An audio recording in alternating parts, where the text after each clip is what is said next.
Hello everyone, I am Dr. Kanchan Sachanandani, a consultant robotic and laparoscopic GI and HPV surgeon और आज हम बात करेंगे chronic pancreatitis के बारे में, यानी पैनक्रियास की ऐसी सूजन जिससे हमारी लाइफ और हमारे डाइजेशन पे परमानेंट या लाइफ लॉन्ग असर पड़ता है। तो ये अक्यूट और क्रॉनिक पैंक्रेटाइटिस में डिफरेंस क्या है?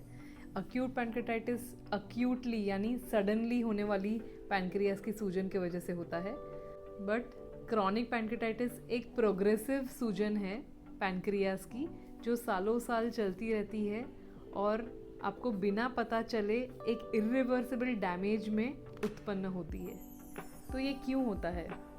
ऐसे तो कई कारण हैं, लेकिन सबसे कॉमनली देखा गया है कि अल्कोहल यानी दारू का सेवन करने से ये क्रॉनिक पैंक्रेटाइटिस होता है।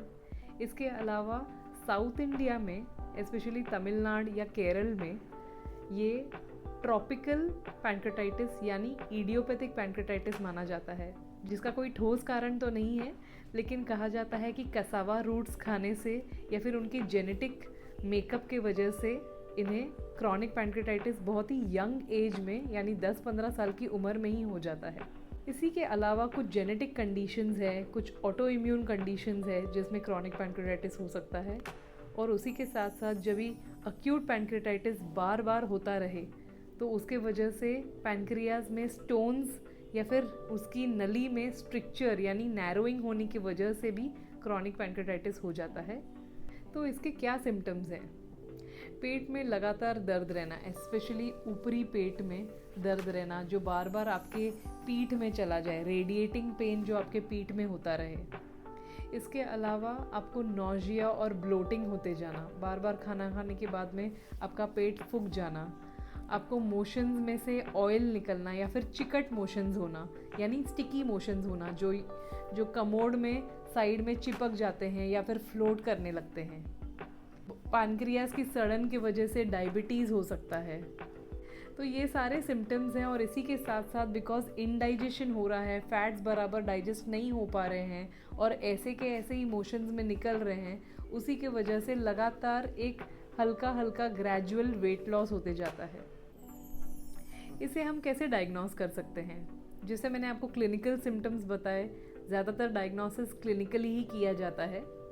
इसी के साथ साथ बहुत सारे इमेजिंग है, जैसे CT scan, MRI scan, endoscopic ultrasound, जिससे हमें पैनक्रियाज में सड़न कितनी हुई है, उसका मास जो है वो कितना श्रिंक हो गया है, उसकी नली कितनी नैरो हो गई है, उसमें स्टोन्स कितने बन गए हैं और एग्जैक्टली किधर किधर वो स्टोन्स बन गए हैं, उसके मुंह के आसपास बन गए हैं कि उसके बॉडी या टेल में बन गए हैं, इसकी जानकारी मिलती है।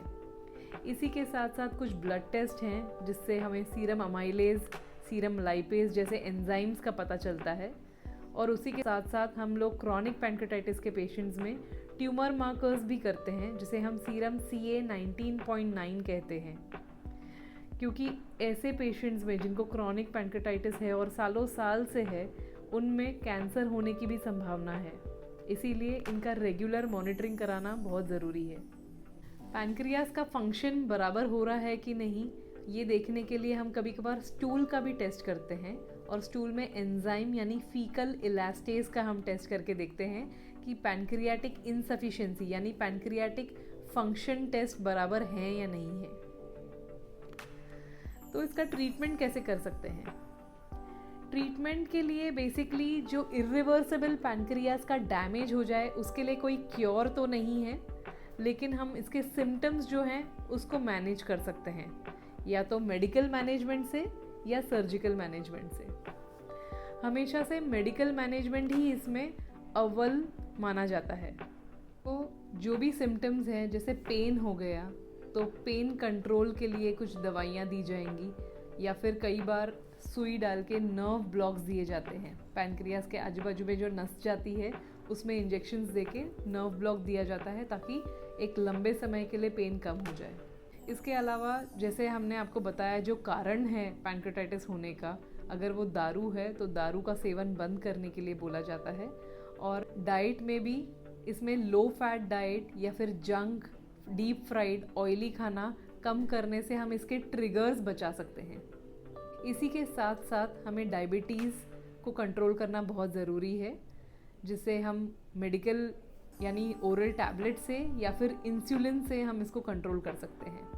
जो पैनक्रियाटिक इनसफिशिएंसी है, यानी जो इंडाइजेशन हो रहा है, जो चिकट मोशंस हो रहे हैं, जो ब्लोटिंग हो रही है, ये सब इंडाइजेशन के निशान हैं। तो ये निशानी के लिए, ये इंडाइजेशन के लिए पैनक्रियाटिक एंजाइम सप्लीमेंट्स आते हैं। मतलब अगर आपका पैनक्रियाज सड़ चुका है या इरिवर्सिबल डैमेज हो चुका है तो पैनक्रियाज अपने डाइजेस्टिव एंजाइम्स प्रोड्यूस नहीं कर पा रहा है।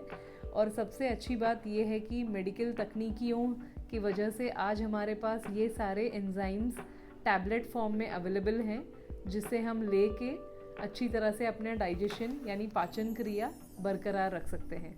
तो क्रॉनिक पैनक्रेटाइटिस में यूजुअली ये एंजाइम्स की अलग अलग मात्रा दी जाती है, किसी को कम लगती है, किसी को ज़्यादा पावर की मेडिसिन लगती है।